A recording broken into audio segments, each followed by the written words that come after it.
Hi there. C# has features most developers will never touch. Not because they're actually useless, but because they're just too niche. But even if you'll never use them in production, I still think it's super valuable to know they exist. Today, 3 of them, and I tried to pick the most fun ones. So, let's dive in.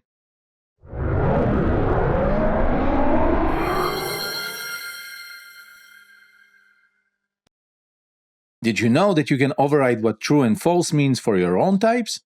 Yep, C# lets you define custom behavior for the true and false operators, and I'm not talking about implicit conversion to a boolean. Let me show you what I mean. Let's say we have a magic skill that has a success chance. You've probably written some variation of this code 1,000 times already. I get a random value between 0 and 1, then I perform the check. If the resulting value is less than or equal to the success chance, then the spell was successful.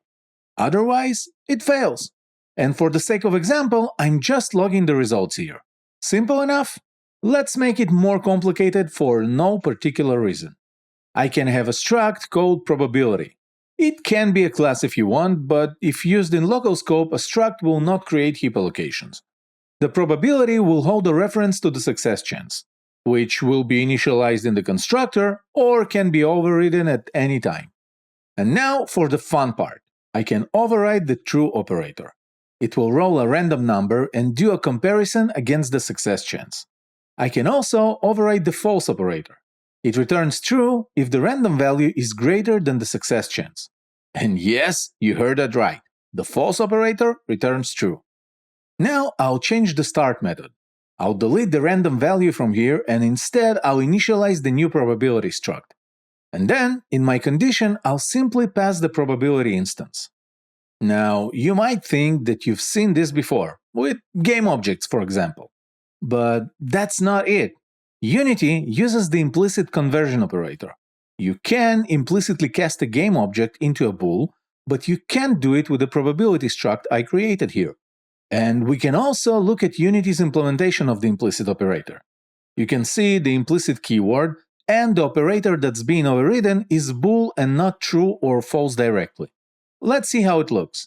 I'll clean up the method a bit and then I'll wrap the code in a simple loop, just to show you that each access to the operator is rolling a different random number. In Unity, I'll create an empty GameObject and attach the SomeMagicSkill component to it. Let's run it. Our success chance is 40%, so you can see that out of 10 logs in the console, some are successful and some are not. Now, why would you use this? Honestly, I don't know. Drop your ideas in the comment section. Up next are partial methods. We can define them inside our partial classes. Partial classes were created to hide tons of auto-generated code in frameworks like Windows Forms. Nowadays, most of the time I see someone using a partial class, it's usually just an abuse of the system. What I have here is a store controller class. And in my example, I'm not using IOC or any other viable solution. I've decided to go with partial classes. When the store initializes, I want to restore the player's purchases, so I'm calling my restorePurchase method. But since it's platform dependent, I'm planning to provide implementations in partial classes, but I still want the visibility in my main class. So I can write a partial method, like I would with an abstract method, without a body. Now, there are a couple of limitations to partial methods. A partial method without an access modifier can't return a value. And if I add an access modifier, I can't leave it without a body. So, let's get back to my idea. Now I want an Android implementation for this method. I'll create a new class called Android Store Controller, and I'll rename it to just Store Controller, and add the partial keyword. So now, both of the files are basically the same class. Here, I can actually provide the implementation of this method. By the way, the method must have the same signature, meaning without an access modifier. And instead of real implementation, I'll just log that Android's purchases are restored. Let's see how it looks in Unity. I'll just create a new GameObject called StoreController, and I'll need to add a component to it. When I run it, no surprises. The console logs that Android purchases are restored. And if we look at the stack trace, we can see the flow. From the start method in the storecontroller.cs file, we move to the restorePurchase method in the Android store controller.cs file. But in a real-life application, this code will be either wrapped with an if-define or a conditional attribute for conditional compilation. I prefer the latter when it's possible. Now, this method will be included only in Android builds. The main issue here: someone without proper knowledge of all the nuances of the project can be responsible for, let's say, iOS version development. And in big teams, that's not far-fetched. If you're that person, you won't go over each class in the game to make sure it doesn't have platform-specific code. You'll rely on compilation or runtime errors. This scenario will have none. Non-implemented partial method will just disappear. Let me show you. If I run the game again, there's no log. So at this point, our only hope is that the QA team will catch this scenario during regression. The best use case for a partial method is source generation, which we'll cover in the future.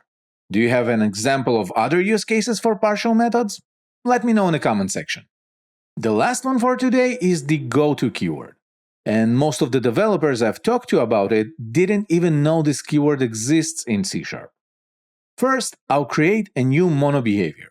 Then, in the start method, the magic will happen. Let's say I want to print 3 logs one after the other. 1, 2, and 3. The way the Goto keyword works, we need to first define labels we can navigate to. We do that by writing the name of the label with a colon at the end. And I'll add a label to each one of those. But it's not fun. Let's make something confusing with it, shall we? I'll move the third log to be first. The first log will become second, and the second log will become the third. But I still want to print values in order. So at the start of the method, I'll say Goto first.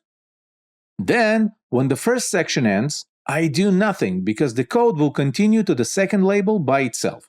And from the second, I can navigate to the third. Lastly, in order not to create an infinite loop, I'll add a return statement at the end of the third. Please don't write code like this. Now in Unity, once again I'll create a game object for this behavior and assign a component to it. Let's run the game. As you can see, while the code is a complete mess, the order of logs is correct. We see 1, then 2, and then 3. By the way, there's also another way to use the Goto keyword. We can use it to navigate within the switch expression. Here I do a switch case on an integer. If the integer is equal to 1, I'm printing 1. If it's 2, I'm printing 2, and if it's 3, I'm printing 3. Simple and completely useless. But for some reason known only to me, when the number is equal to 1, I want to execute its case, and then I also want to execute the case for the number 3. I can do that by replacing my break keyword with a Goto keyword. And instead of a label, I'm telling it to go to a specific case. Now I'll just execute it in the start method with the number 1 as a parameter. And we can go to Unity to see how it works. When I run the game, you can see 2 logs, 1 and then 3. But let me show you a real use case for this keyword. Just don't take it as a recommendation. There are other and probably better ways of handling such scenarios.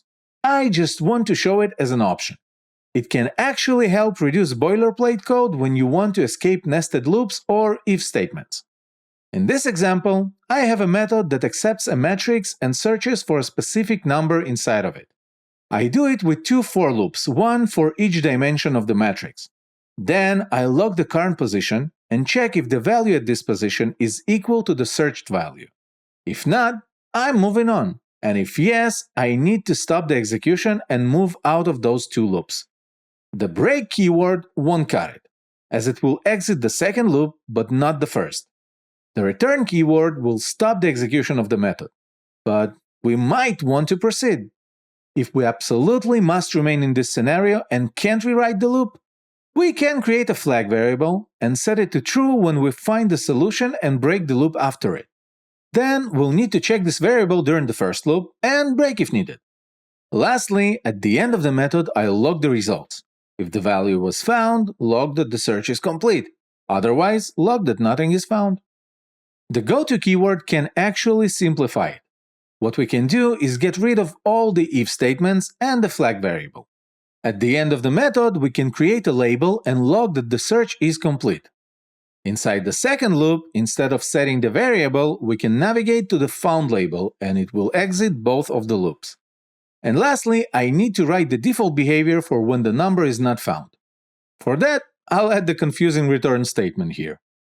Now, in the start method, I can create a small grid.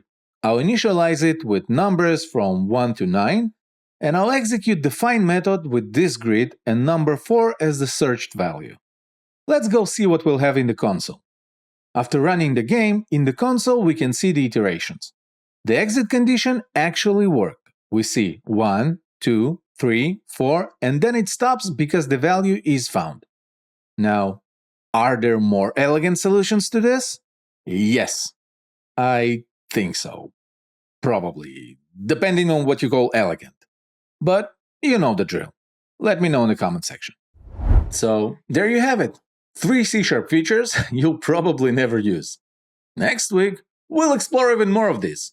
I'm trying to select only those that look fun or feel like some kind of magic. If you learned something new, hit like and subscribe. And let me know in the comments which of these surprised you the most. Keep on creating, and I'll see you in the next one.